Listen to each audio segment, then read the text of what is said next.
Hello guys and welcome back. Hope you all are doing great. So in this video we are going to see how we can create a simple hidden object game. So as you can see here, I have this simple scene here. I have this timer which is going down, and I have these images they are showing which I need to find. So if I click on this seahorse, I get one of the hidden objects. Now I need to find all of them. So once I have detected all of them, you can see our game is completed and we can move on to next, and we reload the level. And once the timer is over, and let's say if we didn't found all of the hidden objects within the time, then we have a game over panel. So this is what we are going to create in today's video. So without any further delay, let's get started.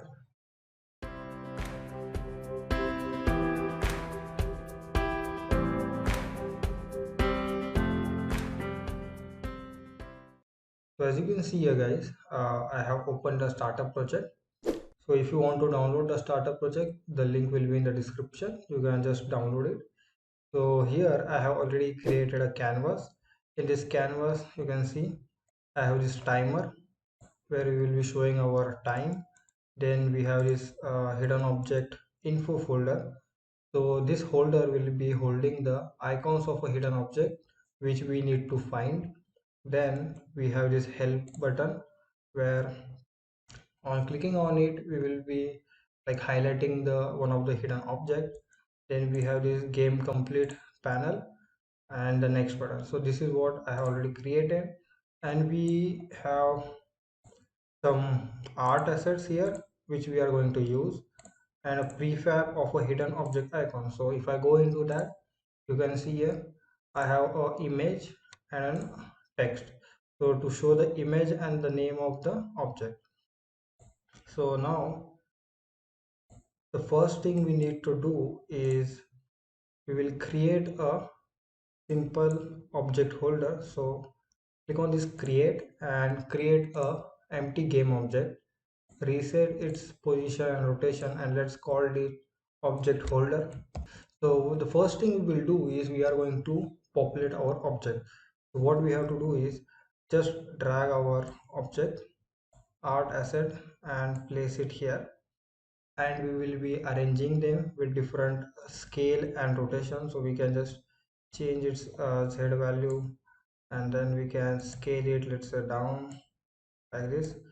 And we have to do it for like all of them, so like this.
Okay, so after we have populated all our objects, we need to add a collider to them.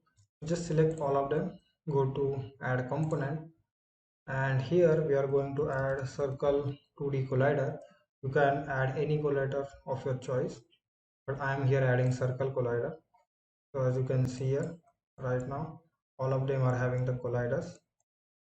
Okay, now let's create a script. So in scripts folder, right click and create a new C# script, and let's call it level manager.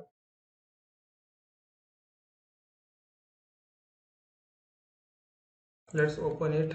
So now we'll make our level manager an instance. So for that we will create a static variable called public static level manager instance, and in awake we are going to assign the instance. So void awake is equal to, if our instance is equal to null, then instance is equal to this, and if or else if instance is not equal to null, then we destroy this game object. Okay,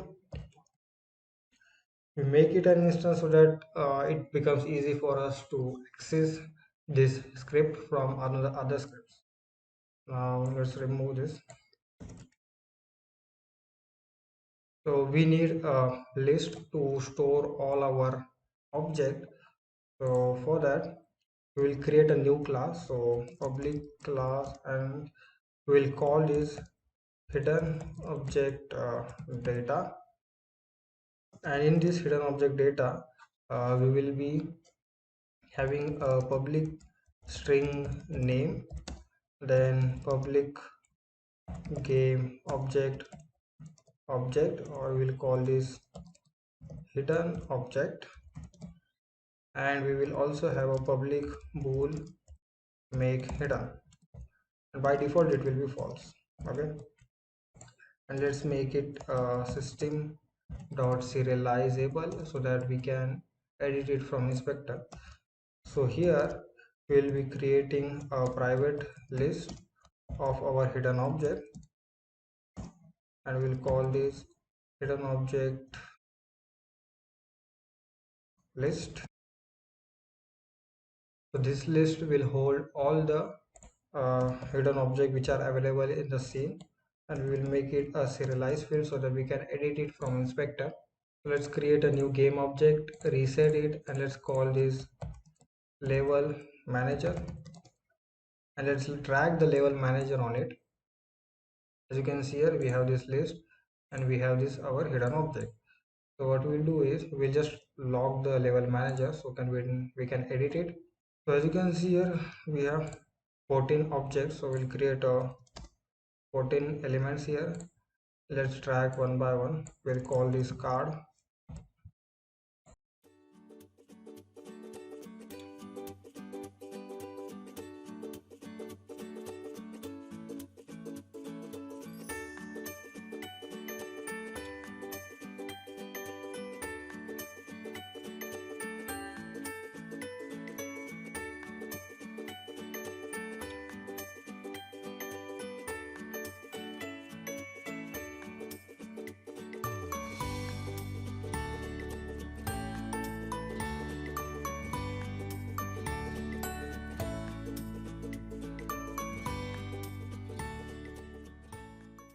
So after populating the list, we will now select the object from the list randomly, which will be hidden.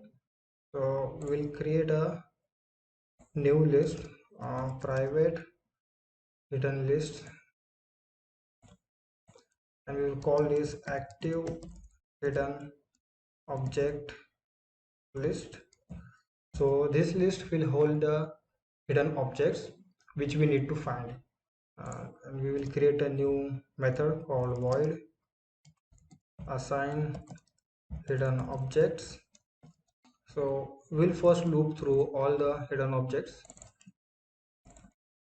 dot count, and we are going to disable their colliders.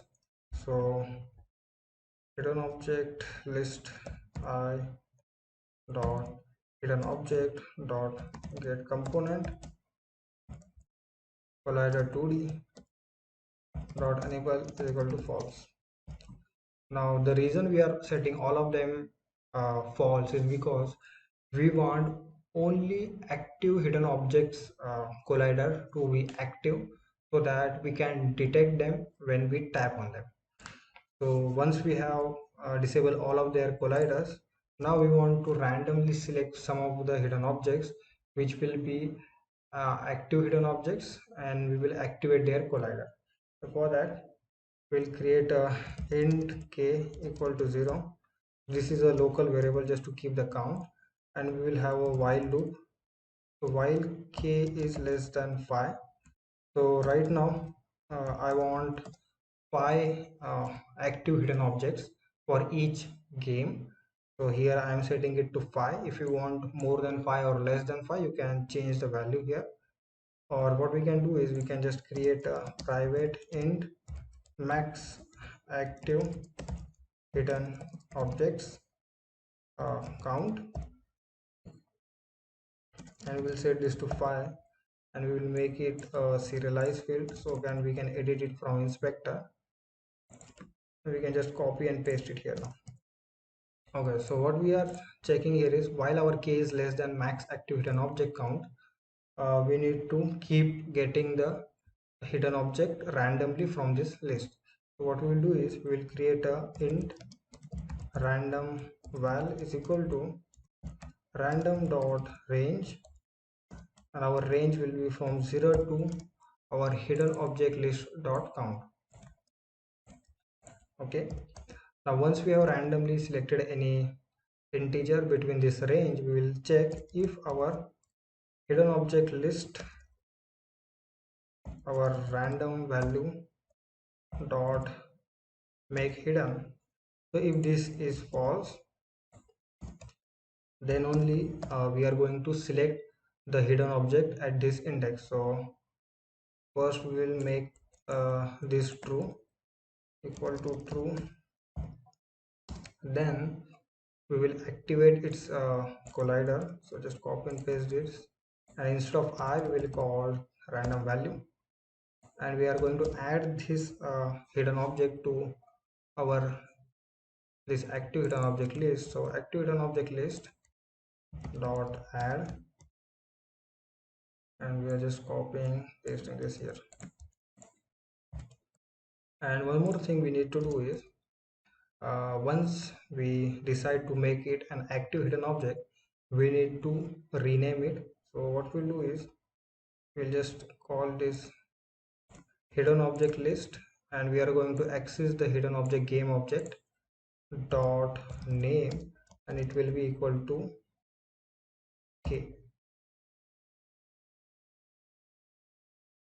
Now the reason we are changing the name of our object, which will be equal to the index, so it will be go from 0 to this 4, so 0 1 2 3 4 like that, is just to make sure when we detect any game object, we can also track the same icon for that object in our UI. So we are going to do that in our next thing. So first let's do this. So once we have selected all our hidden object, let's call this in our start. So void start assign hidden object, and before we can assign this, we need to set our active hidden object is equal to new. Okay, and we are also going to do is we'll clear this, so in case we have any information. Okay, one more thing remaining. So after we have selected the hidden object, we also need to increase our k, so k plus plus. And one more thing, instead of setting this to false, we need to enable the collider, so we'll make it true. So just select this object holder, and as you can see here, let's go to wireframe mode. So only the active hidden objects are having the colliders, and colliders of all the other object is disabled. So this is what we need to do now. we also need to detect the object. So for that we'll go to our update method. So void update, and here we are going to check. So if input dot get mouse button down 0,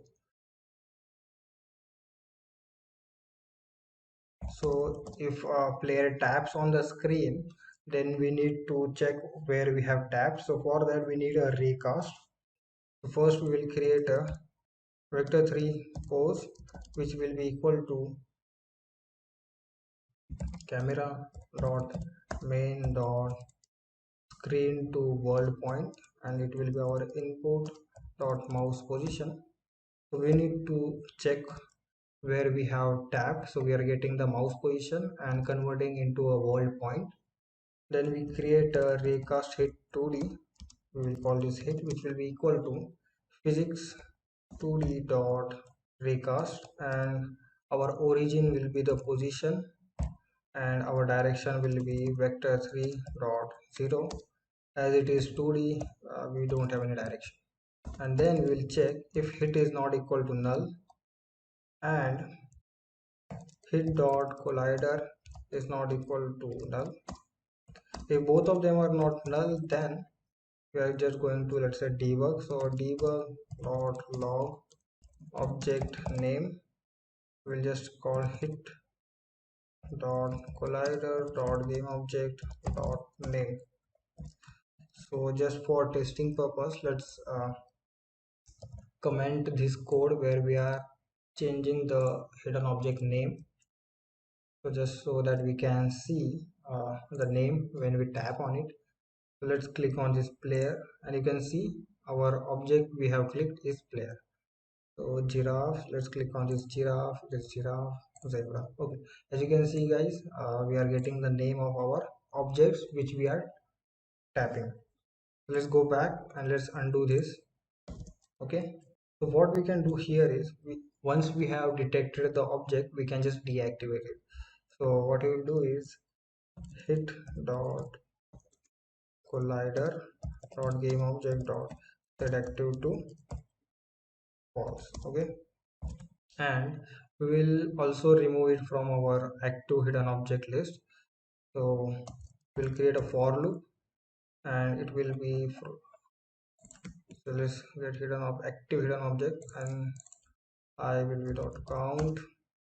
So here we'll check if our active hidden object list I dot hidden object dot name is equal to our hit dot collider dot game object dot name.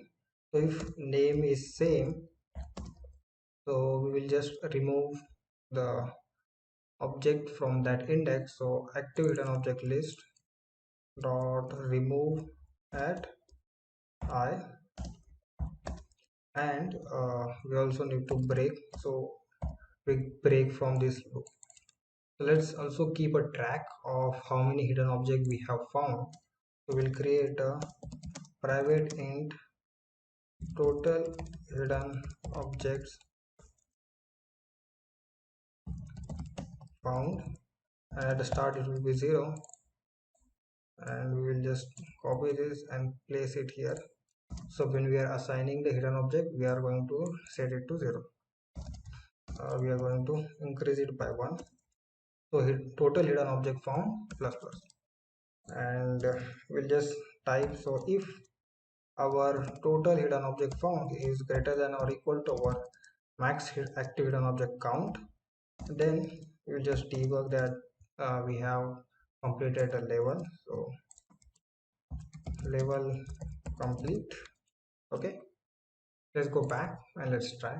So let's click on play, and if we go in a debug mode, you can see here we have this active hidden object list. So one is lemon, and then we have this card, and we have this moose, then giraffe, and then crate. Okay, so once we have found all of the active hidden object, our level is complete. Now most of our mechanism is complete. Now let's try to add a UI controller. So in script, right click and create a new C# script and call UI manager. So double click on it. We will also make it instance. So public static UI manager instance. Let's go to our level manager. Let's copy this and paste it here. It is the same code, no change. So we'll create a private game object and we'll call this game panel. So once our game is complete, we will activate this game panel and we'll make it a serialized field so that we can edit it from inspector. Then we also need a prefab. So private game object hidden object icon prefab, and we will also make it a serialized field. And we also need one more thing, hidden, this one, hidden object icon holder.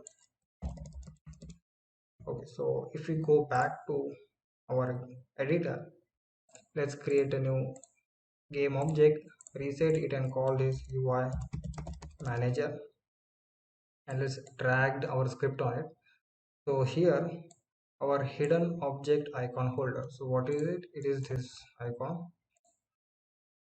So oh, you can see here this so this UI element is our holder, so this will hold all the hidden object icons.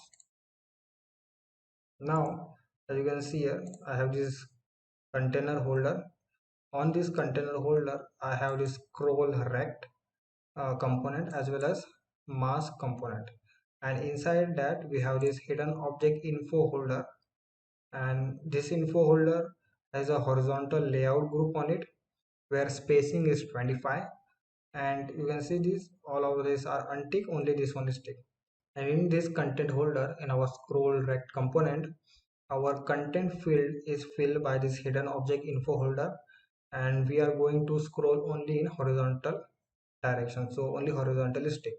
Now in our UI manager, let's drag this hidden object info folder to here.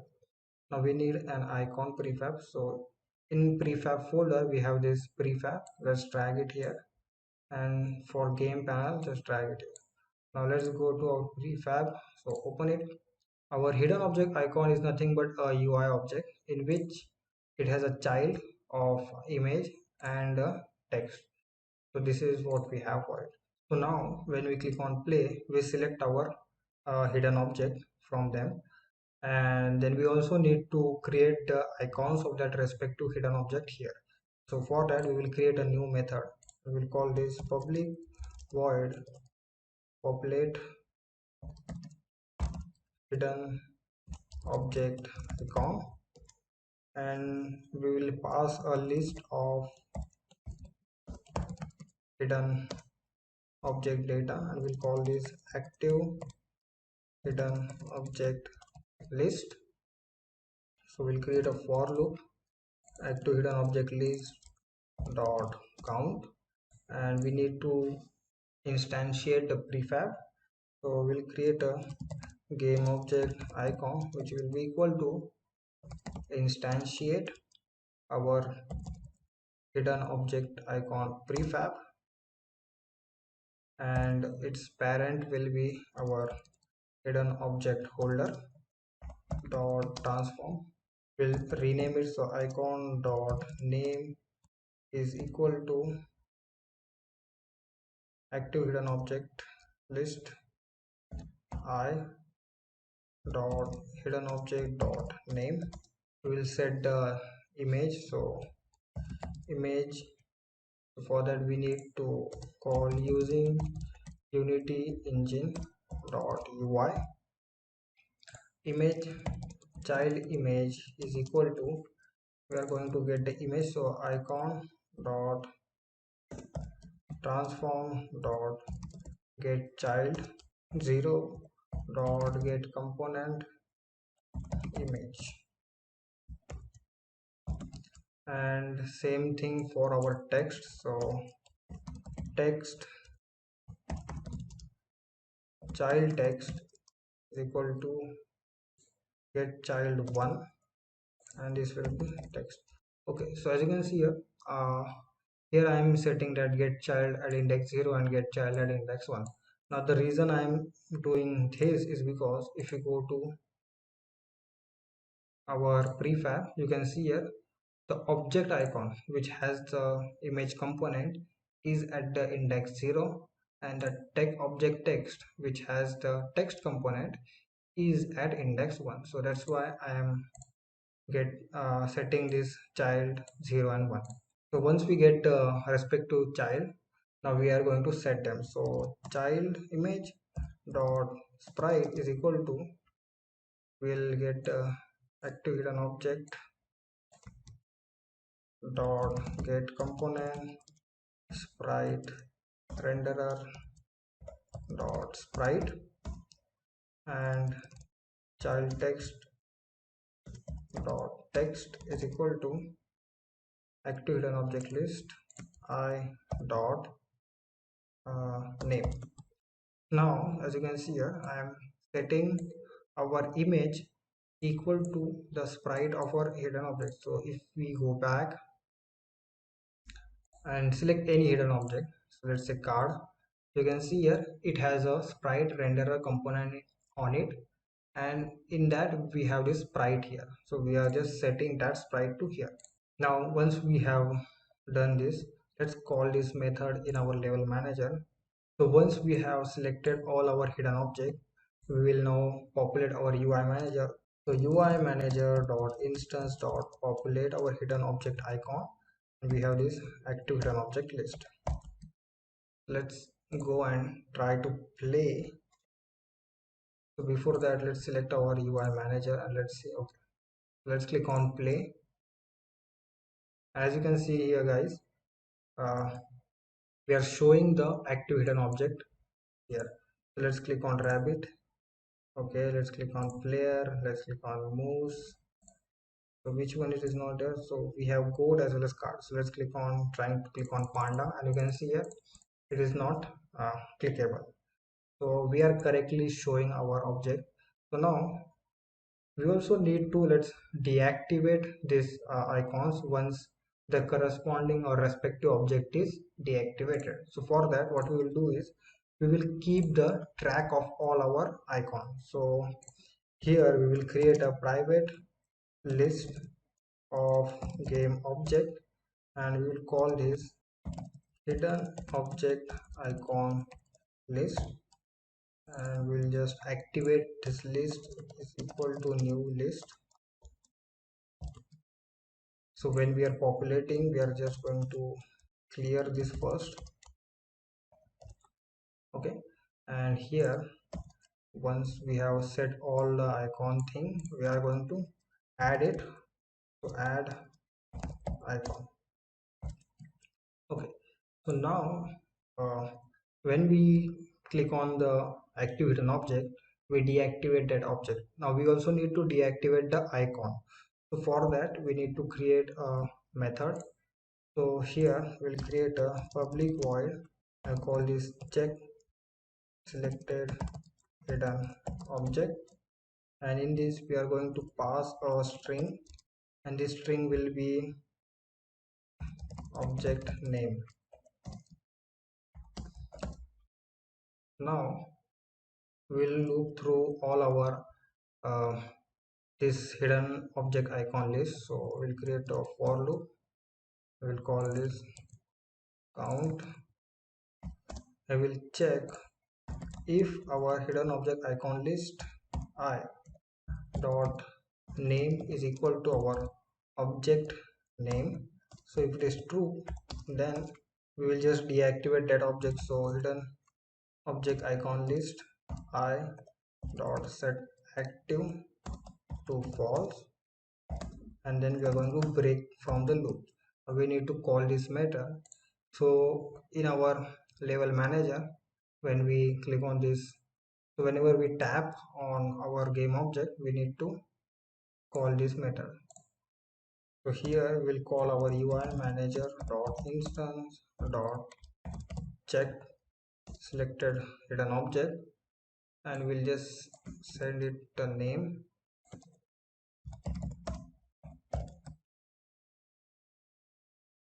So let's click and try. Let's click on this player, and you can see both of them got deactivated. Moose and elephant, cow, giraffe, and we have this level complete. Okay, so in UI manager we have this game panel, and we need to activate it once our level is complete. So we'll create a getter for it. So public game object game panel get, and we will return our game panel. Okay, so in level manager, once our level is complete, we'll call this UI manager dot instance dot game panel dot set active to true. Let's click on play. So giraffe, cow, elephant, panda, goat. Okay, once all of them are identified, we show this game complete panel. Okay, now we also need to show the timer. We'll create a serialized field private text timer text, and for this timer text also we are going to create a getter. So public text timer text,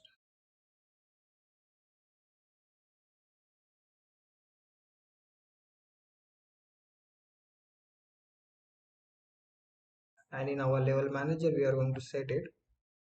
So here we'll create a new serialized field, private float time limit, and here we'll create a private float run time. So this time limit will be the maximum time we are going to give for each gameplay, and current time we are going to use to track the escape time. So current time with time limit, and our UI manager dot instance dot timer text is equal to our current time, and update, we are going to change our time, so not in this here.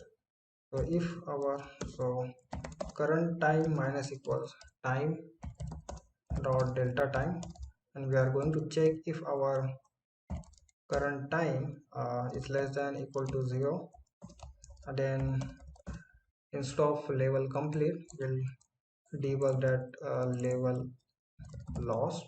We will activate our panel, and we also need to set our timer. So we'll create a time span.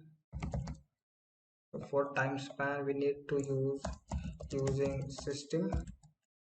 We are going to get this. So for random range we are going to use unity engine dot random dot range and not system. And for time span, time is equal to time span dot from seconds, and that is our current time. So we are going to convert our this float into this time span, and here in our UI manager dot instance dot timer text will be equal to our time dot to string. We need to format our string in our minutes and seconds. Okay, let's go back and let's try it. So in UI manager we have this timer text, so let's assign our timer text to it,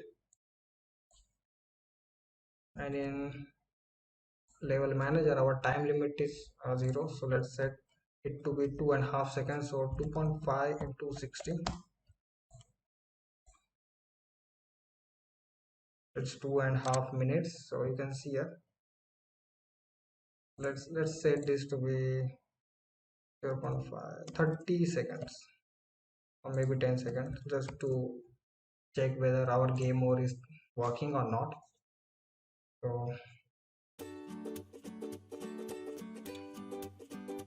as you can see here, our game over is gone.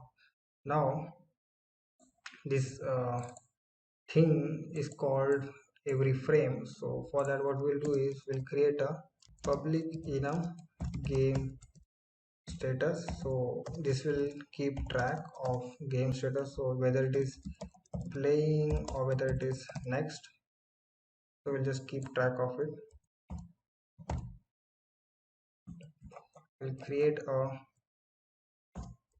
private game status, which will be equal to game status dot next by default. And in update, we are going to check if our game status is equal to game status dot playing. So if it is playing, only then we can tap as well as update our current time. And once we have done assigning our active hidden object, we are going to set our game status is equal to game status dot playing. And here once our level is completed, we will just call our game status is equal to game status dot next. So once it is completed, we are going to change our game status, and also we are going to change when we lose our game. We also need to have a hint. So let's say players get stuck in between, so we just need to show him some hint. So we have this hint button here. We'll create a method public void hint button, and in this hint button we are going to call our level manager method. So in level manager, we are going to create a public enumerator hint method. And in this hint method, what we'll do is we will randomly select any active hidden object. So int random val is equal to unity engine dot random dot range, and our range will be from 0 to active hidden object list dot count.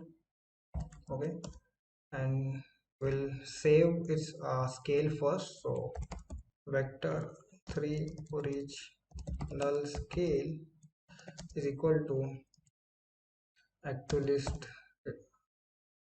random value hidden object dot transform dot local scale. Now we are going to increase the scale, so whatever the scale is plus equals, or we'll just create equals our original scale into 0.25. Then we will wait for a few seconds. So yield return new, wait for seconds, so let's say 0.25 seconds. And then again we are going to set its local scale to its original scale. Let's go to our UI manager. I will create a start coroutine, our level manager dot instance dot hint method, and we also need a method for our next button. So public void next button. So when we click on next button, we need to reload our level. So we'll call using unity engine dot scene management and scene manager dot load scene. So scene manager dot get active scene dot build index. Okay, let's go back. Hidden object here in our button component, just click on this add your UI manager, and just select the hidden button method. And in game component game complete panel, in next button, do the same and select the method next button. Okay, so let's click on play and try. Okay, let's increase our timer. So instead of 10 seconds, let's say 60. 60 seconds. So let's try our hint button. So if I click on hint button, you can see one of them just pop up. There is one issue, I don't know why. One thing guys, so we are multiplying our original scale with 0.25. Instead of 0.25, we'll make it 1.25. So if we try again, you can see it is popping up. So yep, so now our hint button as well as our next button is working. So what we can do next is let's create a new C# script, and we will call this hidden object holder, and let's double click on it and open it. And what this script will do is it will let's copy this. So in our level manager we have a list called hidden object data list, so let's copy that and let's paste it here, and let's create a getter for this. So just copy this, paste it. Instead of private it will be public. Let's set that h to capital, and we will create a getter. We will return our hidden object list. Okay, so let's go back. Here is object holder, let's call this hidden object holder, and let's drag the script on it, and now we have this list here. So what we have to do is, this list right now is on level manager and we don't want that. We want to use this list in this hidden object. So let's create a list.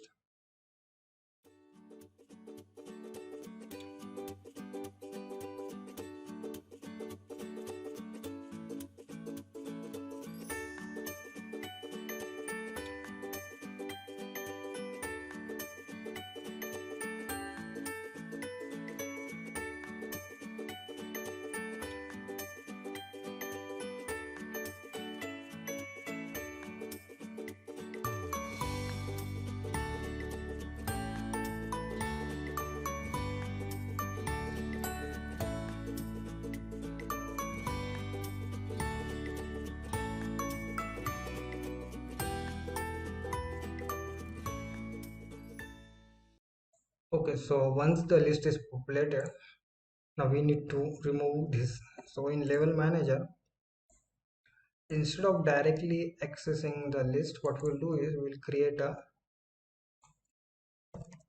hidden object holder game object, and we'll call this hidden object holder, and we will get some error. So as you can see here, we are now getting this error because this list doesn't exist. So what we can do is just call our hidden object holder dot, and instead of this we'll call this hidden.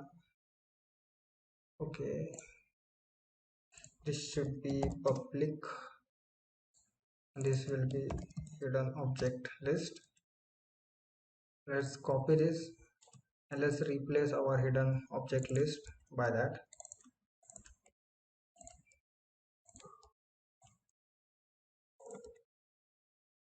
Okay, so let's go back and let's try now. Okay, we are getting some issue here. Okay, we forgot to save this thing. Let's try now. Okay, so now you can see here we have this field where we can add our hidden object holder. So just drag our hidden object holder there, and let's click on play, and it still works the same. Now the reason we did this is because let's say we want different types of hidden objects. So I can just right click, duplicate. Let's deactivate this. So in this card, instead of card, let's add banana. Then instead of, let's say, cow, let's add lime. We also need to make changes here. So it is banana, instead of cow it is lime, instead of giraffe it is pear,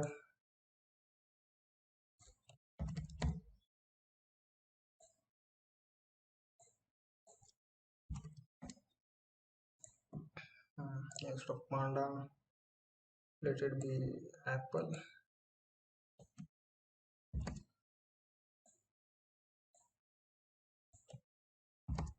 Okay, so if I go to a level manager and instead of this one I drag it this one, and let's click on play, and you can see here, let's try again. You can see we are showing the apple, then pear. So in this way we can have different types of label. So now what we will do is let's try to create a prefab of this. So we'll create a new folder in our prefabs folder, call this level. Let's call this hidden object folder 1. Just delete this, and this will be hidden object folder 2. Just delete this. Okay, so now we have deleted them and we need to instantiate them. So in our level manager we'll create a object folder. So instead of, let's call this prefab. Let's copy this. We are getting the errors, just we will remove this. So hidden object holder, which is hidden object holder, is equal to instantiate, and we are going to instantiate our hidden object holder prefab. Our transform will be vector3 dot 0, and our rotation will be quaternion dot identity. Okay, just click on play, and you can see here we are spawning this hidden object holder and we are creating it. I can just replace it with hidden object holder 2, and then it will spawn the second one. So as you can see here guys, just by replacing this hidden object holder prefab, we can define which level we want. So you can have multiple levels of this with different objects, and we can just activate whichever level we want. So this is for this tutorial guys. The entire project is on GitHub, so you can just go to GitHub and get the entire project from it. So I hope you have learned something new and enjoyed this video. So thank you guys for watching, and I will see you in the next video. Thank you.